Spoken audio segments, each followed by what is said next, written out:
The galaxy had forgotten about humans a long time ago. For 3,000 years, the Galactic Concord had kept peace across 12 star systems. 3 ancient races ruled everything. The Vrethkai were tall, insect-like creatures, with hard shells and many eyes. The Solari were beings made of living crystal who glowed with inner light. The Neth were water creatures who built their cities beneath alien oceans. Together, they had created laws, built trade routes, and protected hundreds of smaller species from harm. In their great archives, they kept records of every species ever discovered. Millions of entries filled their databases. Most were still alive and thriving. Some had gone extinct from natural causes. And one entry had remained unchanged for over 2,000 years. It read simply, Homo sapiens.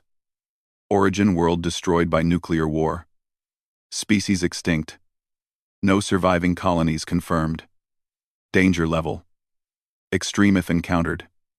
Do not approach. Humans had become nothing more than ghost stories. Old spacers told tales around dim lights in distant stations. They spoke of a species so violent they had burned their own world to ash. They whispered about soldiers who felt no fear and showed no mercy. They warned young crew members about the Deathbringers who had once terrorized the Outer Rim before disappearing into the dark between stars. Parents of every species used humans to frighten their children into good behavior. Be good, they would say, or the humans will come for you in the night. Commander Kethral of the Vrethkai Third Fleet did not believe in such stories. He was a military officer of 40 years, decorated many times, and he had no patience for primitive superstition. His concern was real and present. The Scareth dominion was expanding. The Scareth were reptilian conquerors. They stood 8 feet tall with thick scales and powerful tails. Their empire had grown through violence for 10,000 years. They took what they wanted, they enslaved who they pleased, and now they had turned their hungry eyes toward Concord space. 3 border worlds had already fallen to their fleets. Millions of innocent beings were dead or in chains. The Concord military, built for peacekeeping rather than war, was struggling to respond. Every battle brought new losses. Every defeat brought the Scareth closer to the heart of civilized space. Kethral stood on the bridge of his flagship, reviewing reports from the front lines. His compound eyes scanned the data with growing worry. The mining colony on Verath 7 had sent a distress signal 6 hours ago. Scareth raiders had been spotted entering the system. By the time his fleet arrived, he expected to find only corpses and ruins. His fleet dropped out of faster-than-light travel and immediately detected something wrong. The Scareth warships were there. Yes. But they were not attacking. They were drifting dead in orbit, torn apart by weapons fire. Kethral ordered his sensors to scan for other ships. Nothing appeared. The Scareth vessels had been destroyed by something, but that something was gone now. The weapon signatures left behind matched nothing in Concord records. They were completely unknown. He sent landing parties to the planet's surface with great caution. The colony had been under attack when the distress signal was sent. He prepared himself for the worst. But the reports that came back made no sense. The colonists were alive. The Scareth ground forces were dead. And the survivors were telling stories that Kethral could not believe. A young Solari miner was brought aboard his ship for questioning. The crystalline being still glowed with residual fear. His light pulsing in uneven patterns, Kethral sat across from him in the medical bay and asked him to explain what had happened. The Scareth came first, the miner said. They broke through our defenses in minutes. They began rounding us up for transport. We thought we were all going to die in their slave camps. Then they came. Who came? Kethral asked. Ships appeared from nowhere. The miner continued. Small ships, fast ships. They attacked the Scareth fleet before anyone could react. On the ground, soldiers came out of the smoke and fire. They were bipedal like the Scareth, but smaller, softer. They had no scales, no shells, no armor grown from their bodies, just strange coverings and stranger weapons. Kethral felt his blood grow cold. He knew this description. Every child in the Concord knew this description. The soldiers killed the Scareth raiders, the miner said. They moved so fast. They worked together like a single mind. And when it was over, when all the enemy were dead, one of them removed his face covering and spoke to us. What did he say? Kethral asked quietly. He said they were sorry it took so long to find us. He said they had been searching for a long time. He said they were called humans. And he said they had finally found their way home. Kethral sat in silence for a long moment. His thoughts raced through everything he knew about the extinct species. The warnings in the archives. The horror stories passed down through generations. The absolute certainty that humans had destroyed themselves long ago. Impossible, he finally said. Humans are dead. They have been dead for thousands of years. The miner shook his head slowly, his crystal form flickering with the memory of what he had witnessed. I saw them, Commander. I watched them fight. They moved like nothing I have ever seen. They killed Scarith warriors twice their size without hesitation. And they did it to save us. Strangers they had never met, species they had never known. He paused, his light dimming with exhaustion and fear. The old stories say humans were monsters, deathbringers, destroyers of worlds. Maybe that is true. But today, those monsters saved my life. They saved all of us. And when their leader spoke to us before they left, do you know what he said? Kethral shook his head. He said the galaxy had left them for dead. He said they had survived alone in the dark for 300 years. And now they had returned, because the dark was coming for everyone. And humans never let the dark win. The miner looked at Kethral with something between terror and hope. The legends were wrong, Commander. Humans are not extinct. They are very much alive. And I do not know if that makes things better or worse. Kethral transmitted his report to Concord High Command that same day. The response took 6 hours. When it came, it consisted of a single order: confirm human survival, establish contact, determine intentions, and pray to whatever gods you worship that the old legends were exaggerated. They were not. Admiral Grace Patterson stood on the bridge of the USS Horizon and watched the alien shuttle approach through the viewport. The small craft moved slowly, carefully, like a prey animal approaching a predator it did not understand. Grace found the image fitting. The Concorde was afraid of humanity. They had every reason to be. Beside her, Lieutenant Commander Derek Huang ran security protocols on his terminal. His fingers moved quickly across the screen, checking weapon systems and shield status. Captain Megan Torres stood near the door, coordinating with the Marine detachment that would escort their guests. The whole ship felt tense. This was the first official contact between humanity and the Concorde races. 300 years of hiding were about to end. 300 years ago, Earth had died. The nuclear wars had come without warning, spreading across the planet in a matter of hours. Billions died in the first week.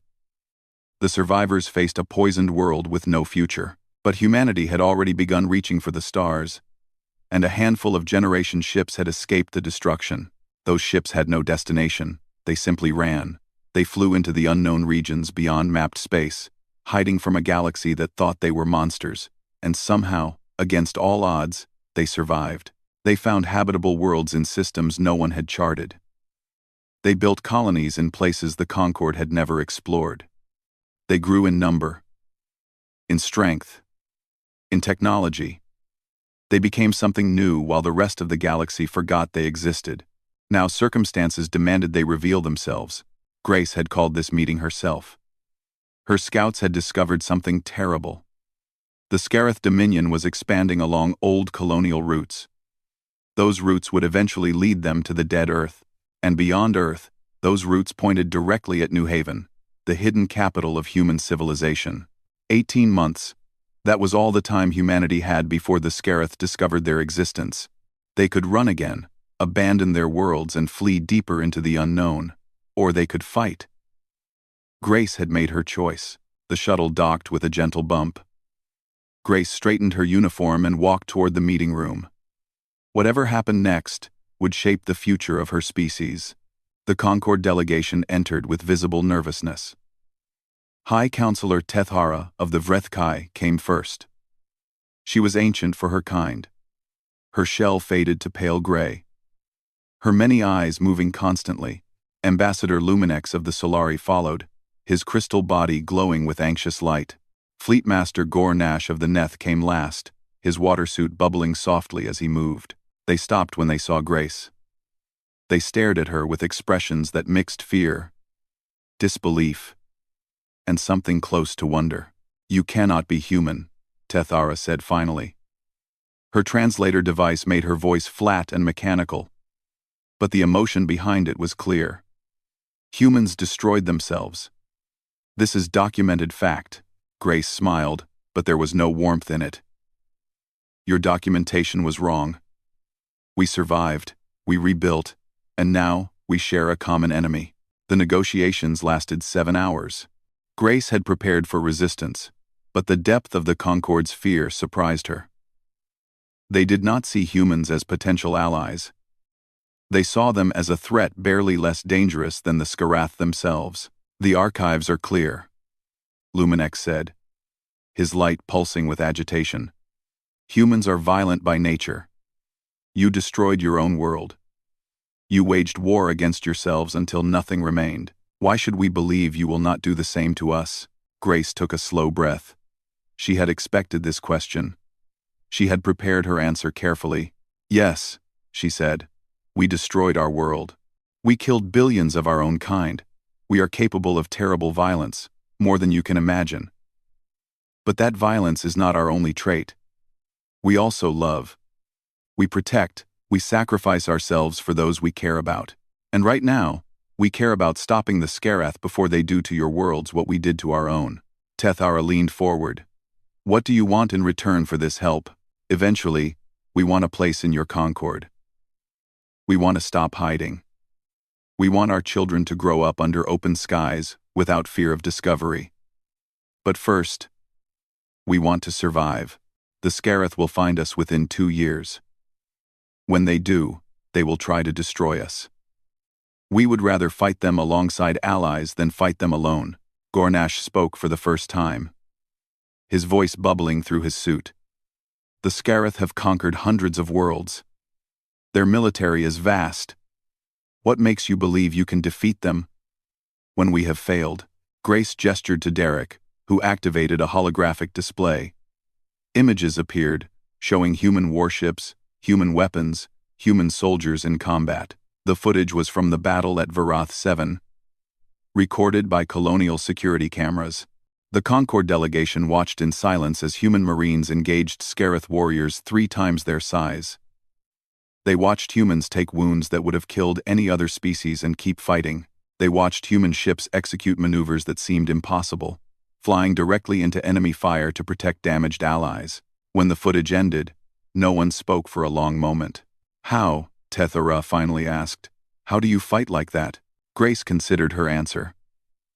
"Because we have nothing else," she said simply. "When we fled Earth, we left behind everything we knew. We had no allies, no support, no hope. All we had was each other. We learned to fight not because we wanted to, but because dying was the only alternative. Every human alive today is descended from survivors. Survival is in our blood." "And what of the stories?" Luminex asked quietly. "The legends say humans are cruel, that you enjoy causing pain, that you slaughter without mercy." Grace met his glowing eyes directly. "We can be cruel. When our families are threatened, when our homes are attacked, we can be the worst monsters this galaxy has ever seen. But we choose when to be monsters. We direct that violence at our enemies, not our friends. Help us fight the Skarath, and you will never have reason to fear us. Become our allies, and we will die before we let harm come to you." The Concord delegation exchanged glances. They communicated silently through subtle movements and flashing lights. Grace waited. Finally, Tethara spoke. "We will bring your proposal to the full council. We cannot promise acceptance. Many will fear you more than they fear the Skarath. But I will speak in your favor. I have seen what the Skarath do to conquered worlds.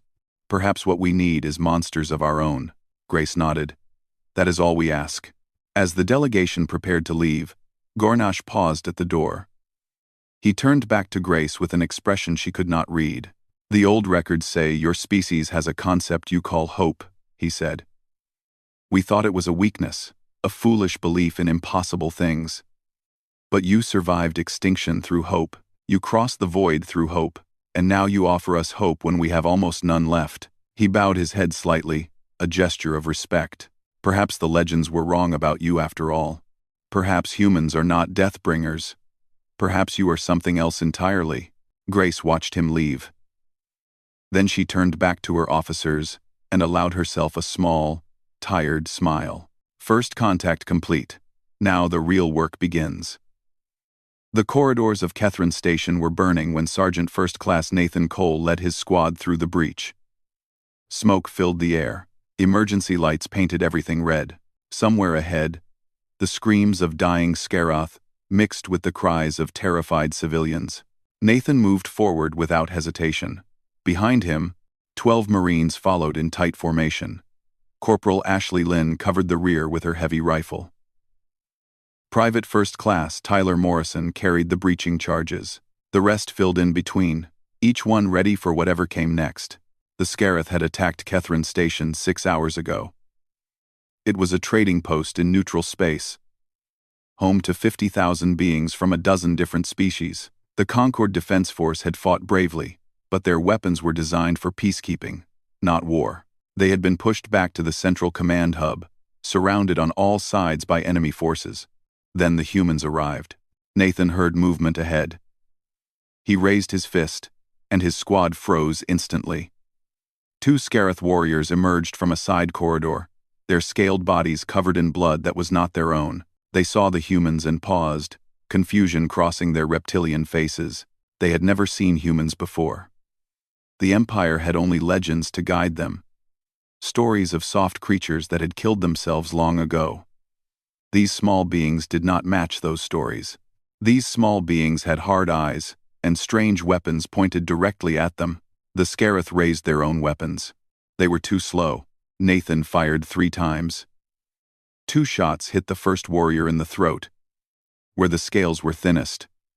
1 shot took the second warrior through the eye. Both fell before they could get a single shot off. "Move," Nathan said, and his squad moved. The fighting grew heavier as they approached the command hub. Scaroth reinforcements were everywhere, trying to breach the last line of conquered defense. Nathan could hear the alien defenders on his radio, their voices full of panic and despair. "We cannot hold," a Vrethkai officer shouted. "We cannot hold any longer." Nathan opened his own channel. "This is Sergeant Cole of the 3rd Platoon. We are coming to you. Hold for 3 more minutes." Silence on the line. Then a disbelieving voice responded. "Humans? There are humans here?" "Yes. Now hold." The next 3 minutes were the longest of Nathan's life. His squad carved a path through Scaroth positions with brutal efficiency. They moved as a single unit, covering each other, anticipating each other, fighting with a coordination that came from years of training and absolute trust. Tyler placed breaching charges on a sealed bulkhead, while Ashley provided covering fire. The explosion tore the door apart. Nathan was through the gap before the smoke cleared, his rifle already finding targets. A Scaroth warrior charged him, easily twice his size. The creature's jaws opened wide, revealing rows of razor teeth. Its clawed hands reached for his throat. Nathan did not retreat. He stepped sideways, letting the charge pass him by inches. His combat knife found the gap between neck plates. The Scaroth fell. Another warrior appeared. Then another.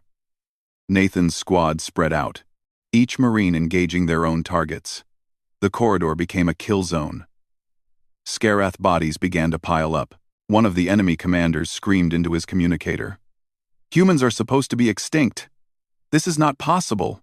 Ashley's shot silenced him permanently. Above the station, the naval battle was just as fierce. Captain Ryan Brooks commanded the destroyer USS Valiant from the center of the human formation. His ship was one of 20 human vessels that had responded to the distress call.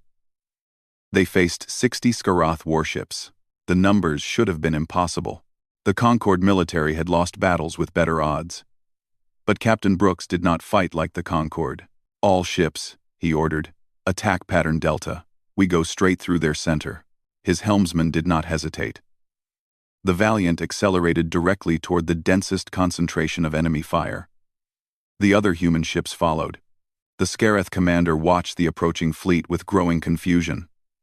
This made no sense. The human ships were smaller, fewer, weaker. They should be retreating, not attacking. They should be running, not diving straight into certain death. They are insane, he said to his officers. The legends were true. They have no fear of death. He was half right. The humans did fear death, but they feared failure more. The Valiant took hit after hit as she pushed through the enemy formation. Her shields flickered and failed. Her hull took direct damage.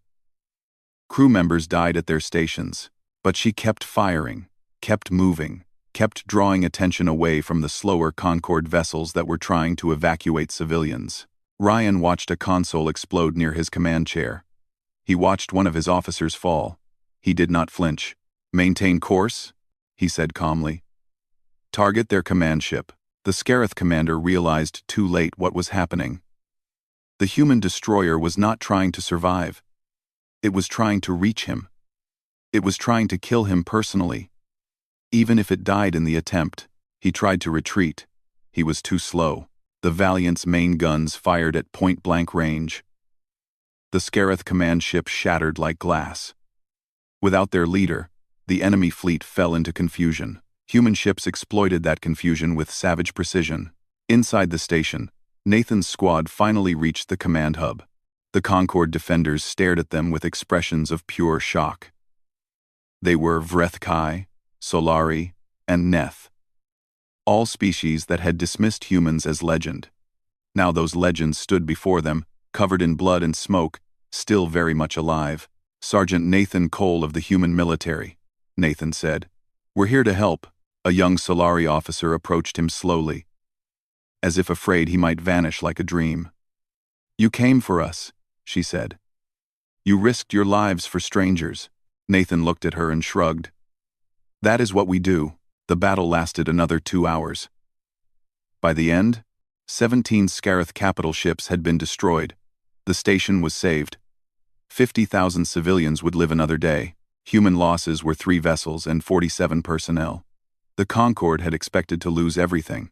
High Counselor Tethara watched the battle footage from her chambers on the Concorde homeworld. She watched humans fight with a ferocity that matched every dark legend she had ever heard. She watched them take wounds that should have killed them and keep moving. She watched them save lives that were not their own, for no reason except that those lives needed saving. "They fight like the legends said," she whispered to herself. "They fight like monsters wearing skin." She paused the footage on a frame showing Nathan Cole standing among the Concorde survivors, his face tired but calm. "But perhaps," she added quietly, "perhaps they are monsters we need." She began drafting the formal alliance proposal that night. The memorial chapel on the USS Pioneer was small and quiet. It had no windows, just soft lights that glowed like distant stars. The walls were covered with names, thousands of names, carved into metal plates that would last forever. Commander Katie Sullivan sat alone in the front row, staring at those names. She had known many of them. Some had been friends, some had served under her command. All of them were dead now, killed in a war that had been raging for 6 months with no end in sight. 3,412 names. That was the current count. Soldiers, pilots, medics, engineers, humans who had died fighting for species that had dismissed them as legends and monsters. Katie wondered if it was worth it. The door behind her opened softly. Footsteps approached. A man sat down beside her without speaking. She did not need to look to know who it was. Ambassador Leo Chen was the civilian face of humanity's alliance with the Concorde. He spent his days in meetings and negotiations, talking with alien leaders who still flinched when humans entered a room. He was patient and calm in ways that Katie could never be. "You are wondering if it is worth it," Leo said quietly. Katie did not answer. The names on the wall answered for her. "We spent 300 years hiding," she said finally. "Building, growing strong in the dark. Our people were safe. Our children were happy. And now we are dying for aliens who can barely look at us without fear in their eyes. Leo nodded slowly. He did not argue. He never argued. He just listened, then spoke his truth. Do you know what the Neth call us now? He asked. Katie shook her head. Not Deathbringers, not monsters. They call us the stubborn ones. Because we refuse to let our allies fall, even when running away would save more of our own people. The latest battle had been at Gornathai, the Neth homeworld. A water planet of endless oceans, home to 14 billion souls. The Scarith had sent their largest fleet yet, determined to break the Concord's will by destroying one of the founding species. The human fleet had arrived first. They had held the line for 17 hours, fighting against impossible odds, taking damage that would have caused any other navy to retreat. 112 human ships against 300 Skarath warships. When the Concord reinforcements finally arrived, they found a battlefield filled with wreckage. 68 human ships had been destroyed. Over 1,000 human crew members had died, but the Scarith advance had been stopped. Gornathai still stood. 14 billion Neth would live because humans had refused to leave them. Katie knew all of this. She had commanded one of the ships in that battle. She had watched friends die on view screens that showed their vessels exploding. She had kept fighting anyway, because there was nothing else to do. We lost so many, she whispered. We saved more, Leo replied. Is that enough? Leo considered the question for a long moment. He looked at the names on the wall. He looked at the weight they carried, the grief they represented. When we fled Earth, he said slowly, we had nothing. No home, no allies, no future. We survived because we refused to die. We built our civilization because we refused to give up, and now we fight because refusing to fight would mean becoming something less than human. Katie looked at him. What do you mean? Leo turned to face her directly. His eyes were tired but determined. We could have stayed hidden, he said. We could have run when the Scarith came. We could have let the Concord fall and hoped the enemy would never find our colonies. Maybe we would have survived. Maybe we would have lived out our days in secret, safe and untouched. He paused. But what kind of life would that be? What would we tell our children? That we watched billions die and did nothing? That we had the power to help and chose not to use it? That we were so afraid of our own nature that we let innocence suffer rather than risk becoming the monsters the galaxy believed us to be? Katie felt tears forming in her eyes. She blinked them away. We are not fighting for gratitude, Leo continued. We are not fighting because the Concord trusts us or likes us. We are fighting because this is who we are, who we have always been. When Earth was dying, humans did not give up. They built ships and flew into the unknown. When the colonies struggled, humans did not abandon each other. They worked together and survived. And now, when the galaxy faces darkness, humans do not run. They fight. He placed his hand gently on her shoulder. The cost is terrible, he admitted. Every name on this wall is a tragedy. But those people did not die for nothing. They died for something they believed in. They died proving that humans are more than violence and destruction. They died showing the galaxy that we can be heroes, as well as monsters. Katie stared at the wall of names. She thought about the people those names represented. Young soldiers who had volunteered for dangerous missions. Medics who had run into fire to save wounded aliens. Engineers who had kept damaged ships flying long enough to complete their missions. They had all known the risks. They had all chosen to fight anyway. We are proof, she said quietly. What? We are proof that the legends were only half true. Yes, we are dangerous. Yes, we are violent. But we choose what we fight for. We decide who deserves our protection. And once we decide, we never stop. Leo smiled sadly. The Scarith thought they could conquer the galaxy because no one would stand against them. They forgot that humans exist. They forgot what we are capable of when we have something worth protecting. Katie stood up. She looked at the names one more time. Then she straightened her uniform and walked toward the door. Where are you going? Leo asked. Back to my ship. There is another battle coming. The Scareth are not finished yet, and neither are we. She paused at the door and looked back at the memorial wall. I will add more names to this wall before the war ends, she said. I know that. I hate it. But every name here represents someone who chose to stand when they could have run. I will not dishonor their sacrifice by running now. Leo nodded. He understood. Katie left the chapel and returned to duty. The war continued. More battles came. More names were added to the wall, but the humans never stopped fighting. They never stopped protecting. And slowly, very slowly, the galaxy began to understand that the legends had been wrong. Humans were not just monsters, they were something far more complicated and far more wonderful than the stories had ever described. The final battle for the Scareth homeworld lasted 9 days. Admiral Grace Patterson commanded the largest combined fleet ever assembled in galactic history. 400 Concord vessels flew alongside 200 human warships. Soldiers from every allied species stood ready for the ground assault. For the first time since the war began, the attackers outnumbered the defenders. The Scareth Dominion had conquered and enslaved for 10,000 years. They had crushed hundreds of species beneath their claws. They had never known defeat, never known fear, never known what it felt like to be the prey instead of the predator. They learned. Grace watched from the bridge of the USS Horizon as her fleet engaged the enemy defenses. The Scareth had fortified their system with thousands of weapons platforms, hundreds of warships, and a defensive grid that should have been impenetrable. It fell in 3 days. Human ships led every assault. They took the most dangerous missions, absorbed the heaviest fire, and created openings for their Concord allies to exploit. The tactics that had once seemed insane now seemed obvious. Attack when retreat would be safer. Push forward when holding back would be wiser. Make the enemy fear you more than you fear them. On the ground, Sergeant Nathan Cole led a company of mixed human and Vrethkai soldiers against the capital city's outer defenses. He had been promoted twice since Kethrin Station, and he had earned every rank with blood and sweat. The young Vrethkai warriors who served under him no longer saw him as a legend or a monster. They saw him as a leader who would never ask them to take risks he would not take himself. The Scareth fought with desperate fury. They knew what defeat meant. Their empire would crumble. Their conquered peoples would rise up.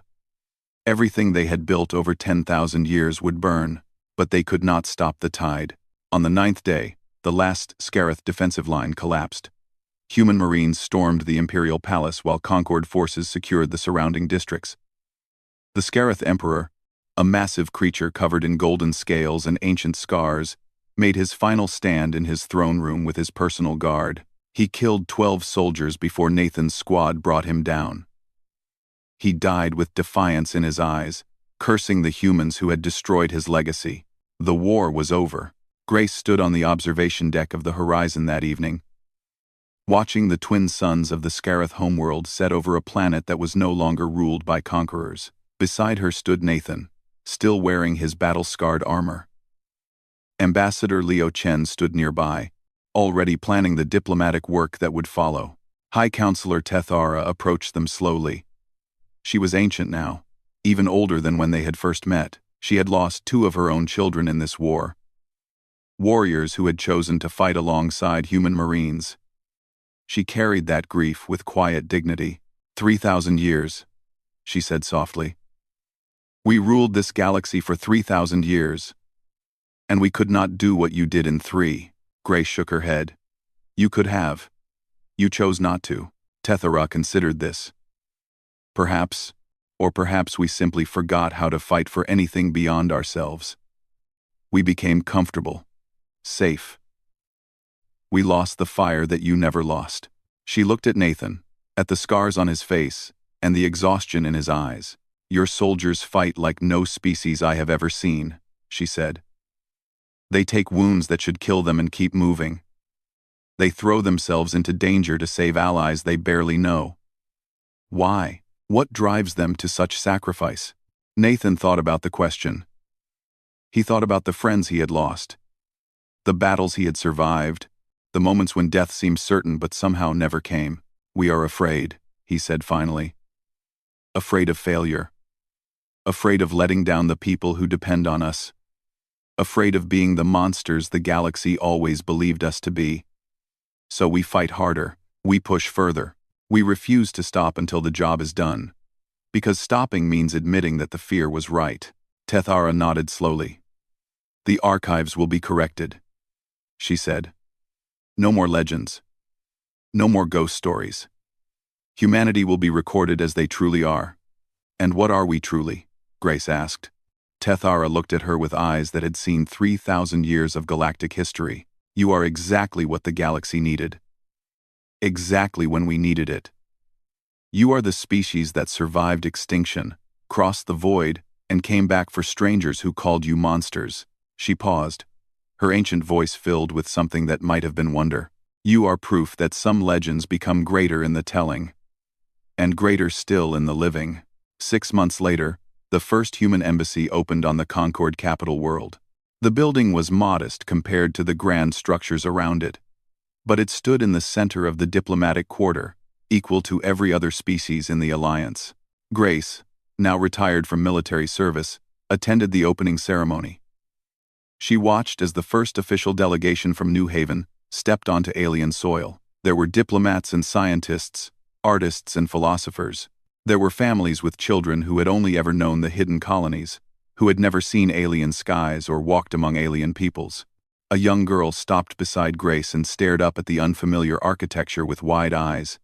She could not have been more than 8 years old. She had been born after the war began, and had grown up hearing stories of battles and sacrifice. Is this really our home now? She asked. Grace looked at the Concord capital stretching out before them. She looked at the alien beings who moved through the streets.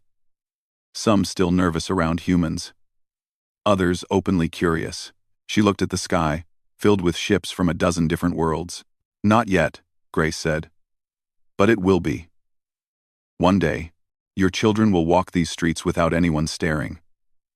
They will work alongside Vrethkai and Solari and Neth. They will be part of something bigger than humanity alone.